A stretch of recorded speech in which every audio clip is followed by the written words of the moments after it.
have a dream. I have. They're all closing early, or they were didn't have enough help, so they were closing. I'm happy Or to they join with you today. or they wanted you to order it online, which required the You guys, download I'll tell you the what. app. You got enough of me? Boy, did we ever. Okay. I think we should draw short straws for Jamba Live Juice. right now? Jamba Juice. Oh, well, surprise, surprise. All right, so we're live here again at the Princess Music Studio in the Mall of America. I'm Patch, and I got honorary interview rights tonight, so here we go. Introducing the band here. We'll start from my right and just work our way around the table. I'm Ron. And what do you do? I'm sorry. I play. What do I do? And what do you in the band, man? Oh, in the band. Okay.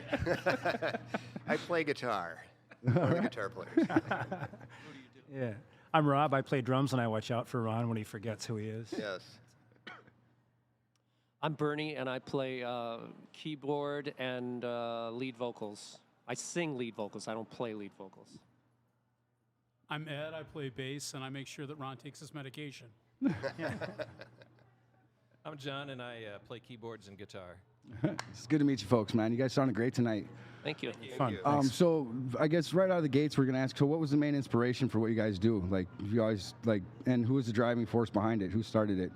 He started it. The man with the sports coat. Sorry. It was my fault. I did it. No, what it was is we wanted to do kind of a more fun thing. You see so many bands out there that are not doing more challenging music, more interesting music. So I thought, okay, what would be fun? And we actually started out originally going, we're going to do the Talking Heads. And I recruited Rob because we went through, I'm going back and forth, because we were going to look for an alternative drummer a while ago. And he was great, but didn't like alternative music. He didn't, no college rock, not interested. But we synced up, though. We knew we had to do something. Because he hits the drums really hard, and I like that. People who play through the kit. Stays in the pocket. Which is really good. And then we went through and we recruited John because we're like, we need a keyboard player. So we went and got him for the Talking Heads. And then we went and got Ron. Actually, you had me first. Oh, I had Ron first. Sorry, no, you're I right. recruited You're right. John. We had Ron, and Ron recruited John. And then one of our people quit on us because they were frightened of the shadow. And we won't talk about that, though. And and all of a sudden, we're like, oh, shit, well, we can't do the Talking Heads now because we can't flip-flop. So then we got Bernie, and we went, great, we're going to do REM. Okay. And then Bernie's like, well, I want to play Billy Joel. So we said, that's a great idea. Or I said I can play Billy Joel if you're interested in adding that on. We were interested in that. Yeah. We were interested in that. And then we thought, you know what nobody does is nobody does U2. So we do U2 as kind of a third set. And the whole idea is to make, a show where we can come in and do, either an hour long and do 20, or come through and run, 3 50-minute sets out of Very that. cool. So we just came in and did kind of the 50-ish minute set of Billy Joel, and but we got a couple more Billy Joel we're working on. I know that you want to do some extremely deep tracks that I've never heard of, so that's going to be exciting. So like the underground Billy Joel? Underground Yeah, Billy Joel, underground, really. demo tapes. Right on, Demo man. tapes, yep. The really Deep fan hard cuts. stuff. I enjoyed it. You guys sounded really good, actually. It was pretty spot on, except for the sound person. No, I'm just kidding. No, it's really challenging, and thanks so much. You can't see her; she's hiding behind there. But she did a great job of running everything around. Thank you. Yeah, I felt the glares. So, anything in the future as far as like what you guys plan on doing and in the future shows, stuff like that? The next thing we're doing is Mad Mike's, we can plug other things, sure, great.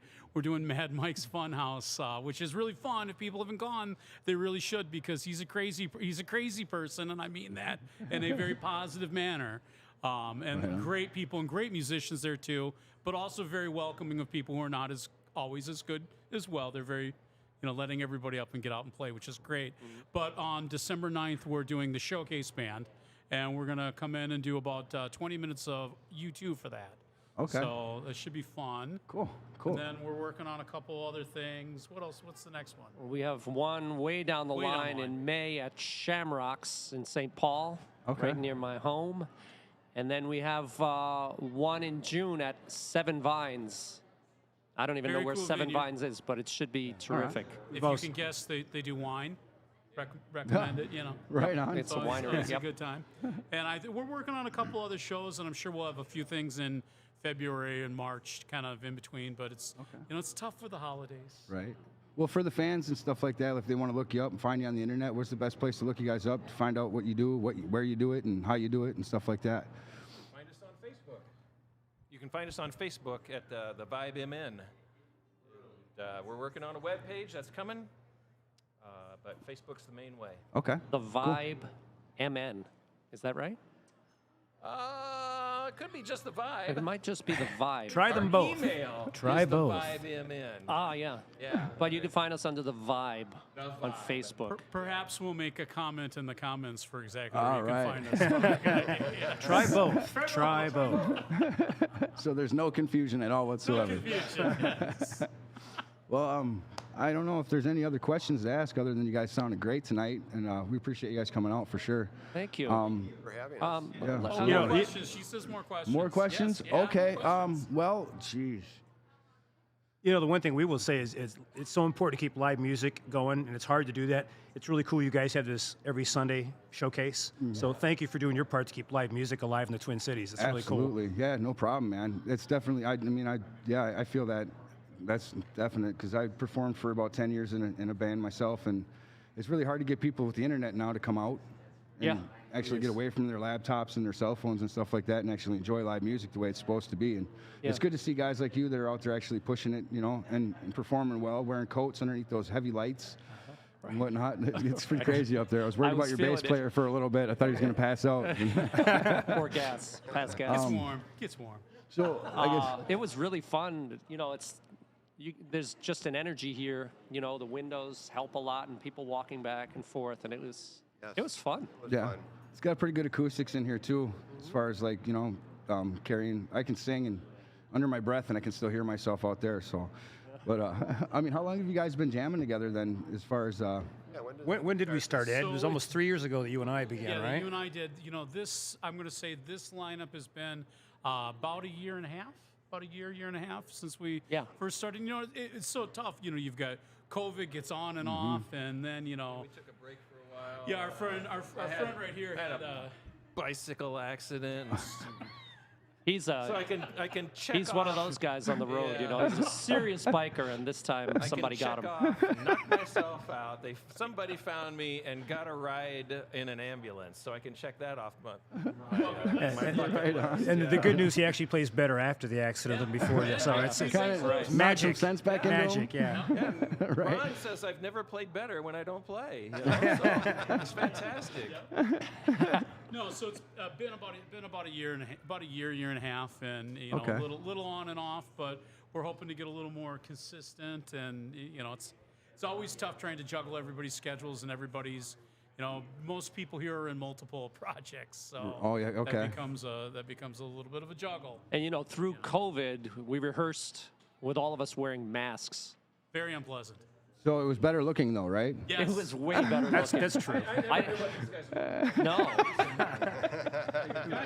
The unveiling was scary, wasn't it? Yeah.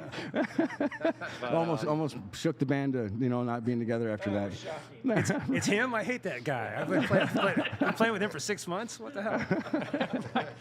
What happened? Where's his chin? Yeah.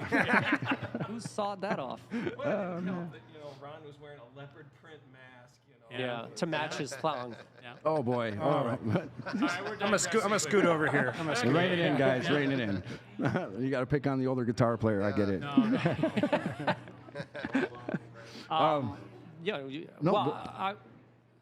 You guys will probably get on me for this, but I do want to give a shout out to a company that has been shouted out before by people you've interviewed, and that is the Rock Camp Experience, RCX. We all. No, is there? Yeah. What's that? Isn't it RCE? RCX. RCX. We all. I wouldn't say that we met live in that, but we met connected indirectly through the Rock Camp Experience, and it's for people who are watching, listening. It's an organization that helps put people up on training wheels to be in a band. Nice. For some people who don't have experience, and then it's for experienced musicians who don't actually who don't have the time to want to be in a band, and it gives them a venue to meet other musicians, play together, and then perform. So it's a great organization. I think we all give it a plug to people who don't know about it whenever we can. And, Awesome.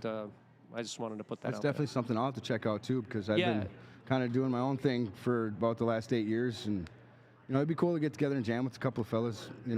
Like Yeah, A lot of fun. it's a special To place. Bernie's point, it's really interesting when you get to know people and you start to network. There's tons of guys out there in their 40s and even in their 50s, some even in their 60s, that have been playing their whole lives and want to keep playing. Yeah, You know, right. they jam in their basement or their den by themselves, and they find a group of 3 or 4 or 5 guys. It's like, And women. It's not just oh yeah, guys. oh yeah, Yeah, right. It's everybody. Yeah, we have some killer women, female singers and players, but it's just cool to get a second chance, if you will, go around again. And there's more musicians out there than you would ever dream that want to play. very cool. So Very live cool. music, like I said before, thanks for keeping live music going for us all. Yeah, right on. Hey, thank you And then guys, you man. don't have to schedule people because that's my least favorite part.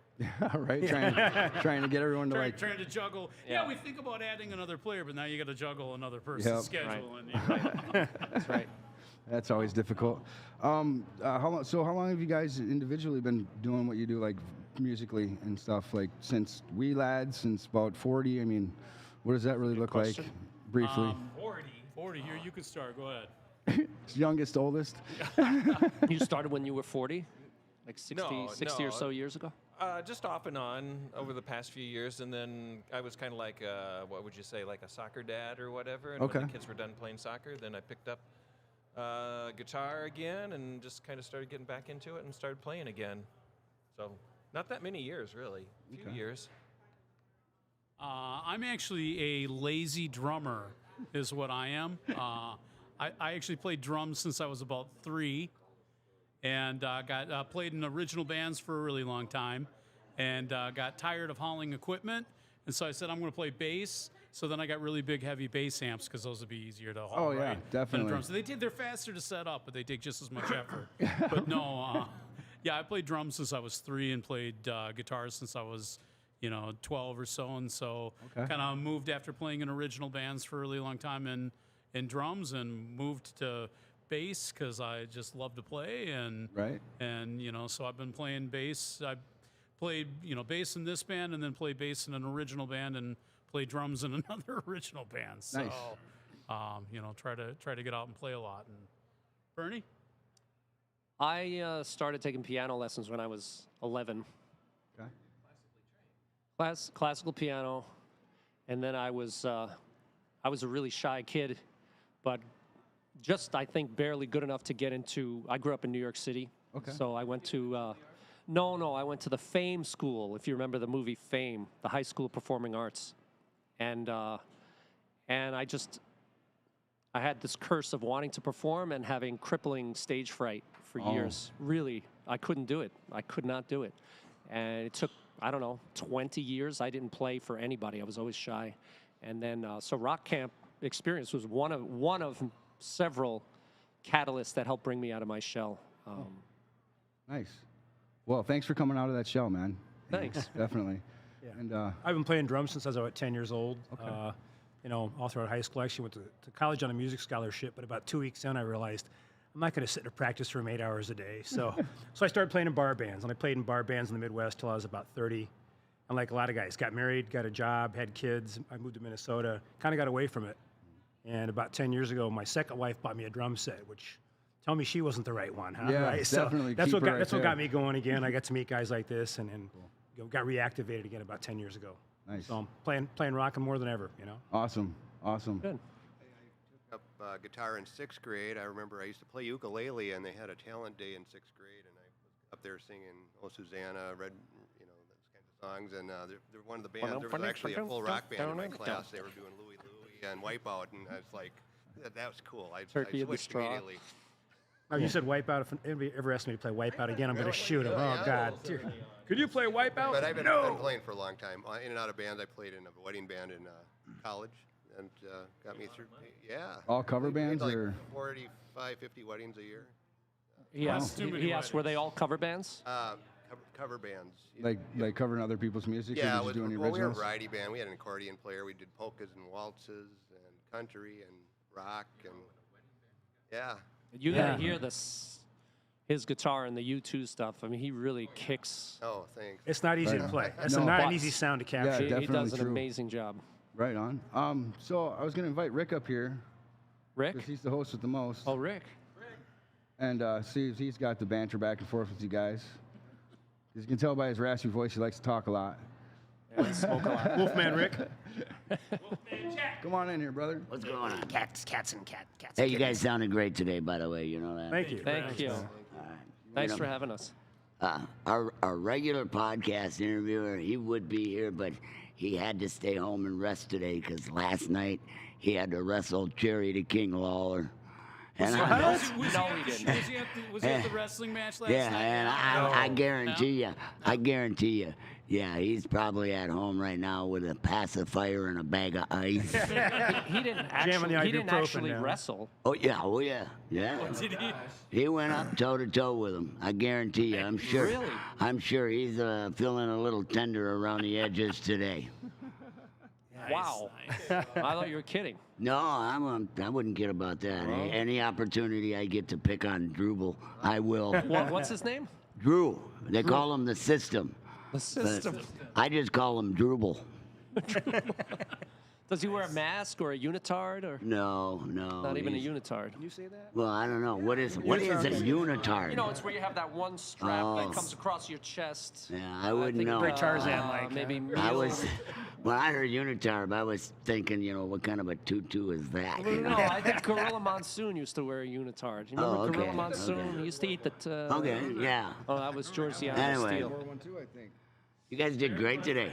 Hey, thanks. Thanks. Thanks for We're inviting us, man. Yeah, We're, that was fun. we're gonna set it up. You guys gonna do another show, right? Yeah. One of our other We'll come bands, do a maybe. different You band. two, Oh or, yeah, I'd love to do you two here. That would. Yeah, that'd be great. We'd love that. We'll talk about that as soon as we're done here today. There you go. Now, would you interview us again? We Yeah, can't repeat of course the we same. would. Yeah. Can the interview would be mostly about wrestling, though? Yeah, we can do that too. Old time Yeah, wrestling. okay. Yeah. Or Star Wars. do This my guy can Jesse talk the Star Body Wars Ventura. forever. I'll do I don't my know Jesse anybody in Star Ventura. Wars, but if you want to talk about old time wrestling, I just might be able to call in favor. I used to watch You know, it. I got some pictures with me in the Sheik. Yeah, I was arm wrestling a man, and I had him down. I was Really? winning, and they said, "You can't do that. You got to let him win." I was like, "No, I don't. Crazy. I let him win anyway." But Nice. next time, no. I'm serious. I'll see what I can do about getting like the Sheik over here. There you go. Dynamite. There you go. I would Dynamite. come in. Oh, I would love to because that would just scare Drew to the daylight. Wow. It would be Stand worth behind it. him. It'd be worth it. But That would be anyway, amazing. you guys get back to the Thanks so show. much. I'm gonna let you guys go. Thank Go you. ahead. All You're right. you're up, bud. Oh, it's my turn now. Thanks, Rick. Um, Thanks, sir. Love you. I thought he was going to take it away. I We're going to really be saved. It's back to you. no Let's- pressure, You huh? want to ask us our favorite foods or Oh colors? well, how about or, this? Musically, what was your guys' biggest inspirations as far as what you do? Oh. That's heavy. And don't say Biggest Billy Idol. Inspiration would be progressive rock in the 70s. Any almost- particular band at all? Like, Genesis, Ooh. big, yes, those were big ones for me. okay. I mean, I'm younger than some people here, so I mean, mine's a little different. Not Rub it in, much. Ed. Like by 8 years, maybe. No, I'm not that young. Jesus. You actually gave birth to him. That's a little known fact. It's a little known fact. John gave birth to So Edward. right just before the show, it happened in the back room. That explains a lot. That's why I'm wet and sweaty. We're gonna And need another crowning mop. was a sight to behold. I'm sorry I didn't get any I photos. came out with all this hair too. I don't know. I don't know what to tell Like, you. hey guys, can we all stop talking? It's like hurting cats here. Hand me a bass guitar. No, for me, yes. For birthing me, it John. would definitely be, more old indie rock. As a drummer, my all-time favorite was always, and if people, to make one bad drum plug, if people haven't gone and watched Count Me In on Netflix, you should go watch Count Me In on Netflix. My drum hero, Stephen Perkins, is highly featured in that, and he's ridiculously good. Okay. But so, old Jane's Addiction and all cool. the old, I'm going to call it pre-alternative, because by the Depeche time Mode. by the time it becomes alternative, Yeah. more recent stuff. Sure. That was like the 90s, 90s, right? Pre-90, Okay. more pre-90. Late So 80s, Depeche pre-90s. Mode. Would you say Depeche Mode is in I there? like The Cure better than Depeche. Little Robert Smith. He's somewhere in England running a small town now. You guys do know that, right? running a Holland. Can you imagine Robert Smith being the mayor of a city somewhere, telling people what to do? No, Oh, just- yeah, he is. It's the first I've heard of this, depressing as hell. actually. He is. He is. I don't He's even know who that probably is. one of the happiest, most adjusted men. You don't know who Robert Smith is? I didn't say that. I know who Robert Smith is. I mean, I Anyway, know probably one of the when more you say The happy, Cure, I can picture him, well-adjusted, but- well-adjusted people out there. I mean, Robert Smith, great, Okay. great one. Yeah, no, but old college rock, indie rock. All right. That kind of thing. Pixies, Cure, Talking Heads, Oh. Jane's Addiction. Yep. I can dig That it. sort of thing. Radiohead, I suppose. Muse. Like maybe not into the grunge too much. Yeah. Because isn't that like right Grunge around the before same it era? was grunge because you got to remember that they tried to program all of that, and then it kind of goes. Yeah. Once it usually hits the radio, it's Once it hits the radio, it's yeah kind of. lost its pizzazz. Yeah. I feel like yeah. Yeah, A lot of times. yeah. Bernie. Well, I listened to classical music for years. That's all I listened to. Classical music and opera. When I was a kid, I did things kind of backwards. And then, I hate to sound corny, but Billy Joel was the bridge for me from classical to pop. That's And, interesting. That's very cool. Because he was a classical pianist too, and a lot of his writing is for, somebody with some technique, Right. So it kind of, I had just bad experiences with classical music and the uptight culture that surrounded it. So, I still love it, but I don't really listen to it all that much anymore. So Billy Joel really played a part in bridging the gap from classical to pop stuff. So these guys and a lot of other people who I meet are always blown away by how ignorant I am of everything that is not classical music. Like Ignorant. Robert Smith. Robert Smith. I don't know. I don't know. I don't know a whole lot about. Don't feel bad. I first I've heard of them too. So, well, I've heard of the Cure, but I'm really bad with names. Like I didn't know that. I knew that song until I heard it. If you want to watch one of the greatest, seven of if you them? want to watch one of the greatest interviews ever, you should go back and watch I think it's 2 years ago, the Rock and Roll Hall of Fame people trying to interview Robert Smith about how excited he should be to be there. Let me tell you what, they're just, he was not excited. It's the greatest. So how do you think like classical training and stuff like that has helped you bridge to doing this now? Has that helped you a lot, or does it Classical still- training has helped me a lot.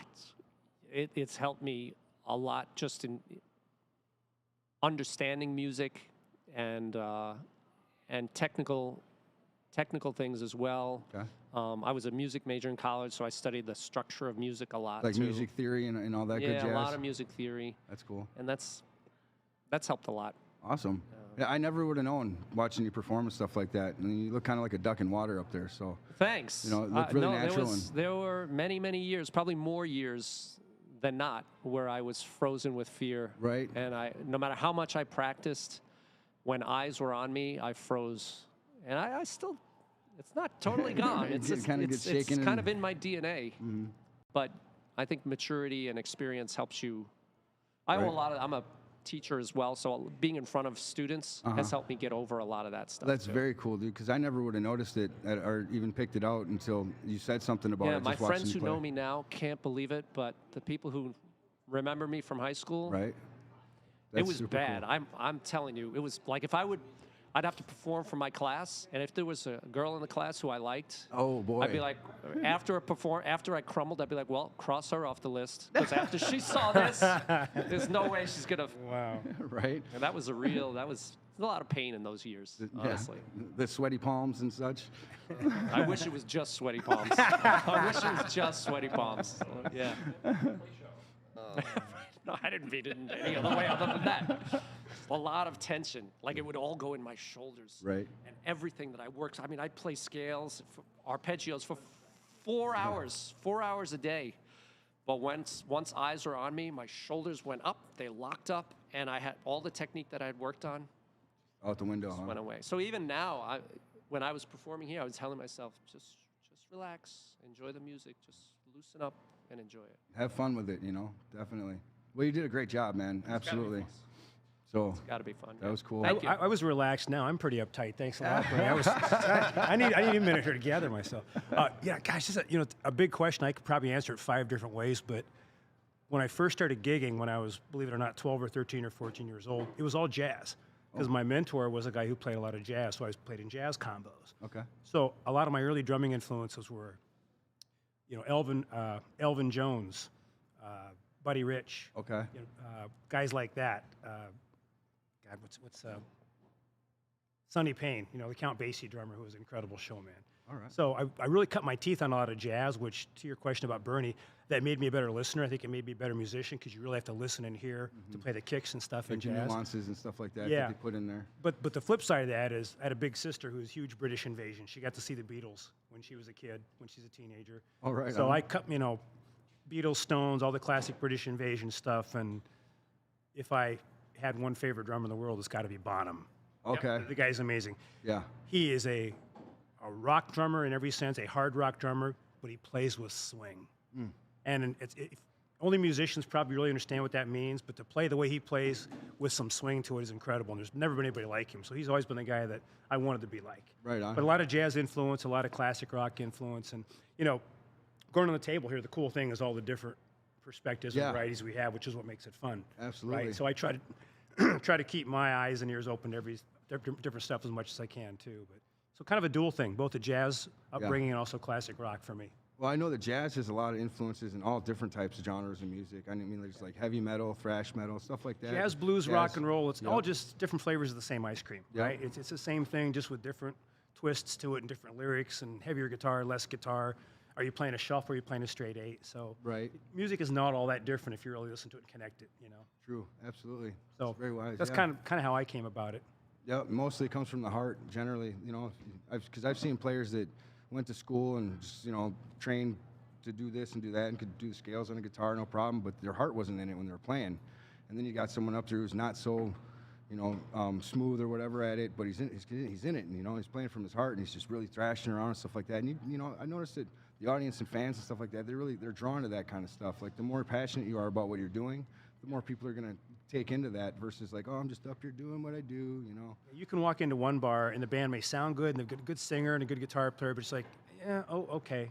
And you walk into the next bar and you're like, okay, something's going on here. You Yep. feel the groove and you want to get up and dance. Your head starts, energy, yep. and you can't explain it. It's just like you said, it's playing from inside. There's just So- an energy or something that just takes place, and you just can't ignore that. Absolutely. So it's once you get that bug, you never drop it, right? Whether you're 30, 40, 50, 60, whatever it is. Right. Ron, what about you?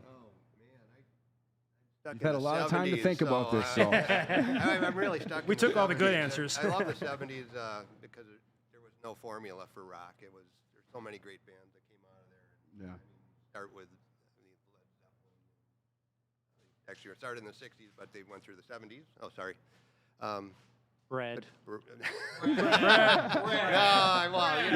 No, I think like Peter Frampton, Leonard Skinner, Pink Floyd, David Gilmour. Those are the kinds of Rolling Stones. The Great Beatles, guitar I mean, bands. just, Yeah. yeah. Well, Thin Lizzy, yeah. Bread. Thin Lizzy, Bread. All right, all right. And one obscure band that I really love that nobody's probably heard of, Wishbone Ash. They're Oh, yeah. and I love Wishbone Ash for their Wishbone Ash. guitar harmonies. The first time I ever heard guitar harmonies was through Wishbone Ash, and I think a lot of the bands that play a lot of harmonies now kind of, Wishbone Ash was really an inspiration for those groups now. So. Cool. Well, I've been given the flick on the shoulder here to wrap it up, They're guys. playing the music in the background. Yeah, right. This is the song. But again, it's been a pleasure meeting you folks, man. And you sounded great again tonight. Thanks. So check these guys out. You guys are called The Vibe. The Vibe. I mean, how could I miss that? The Vibe. The Vibe. The Yep. Vibe. So check them out on Facebook. Their next gig is coming up here at December 9th. December 9th Route at 47. Mad Mike's. Yep. So come on out of your houses, folks. I mean, really. Come out of the house. It's Rock healthy. and roll. It's good for the soul. Yep. So this is we're gonna cut it here. Thanks again for coming out, guys. Thanks so much. Thank you. Thank you.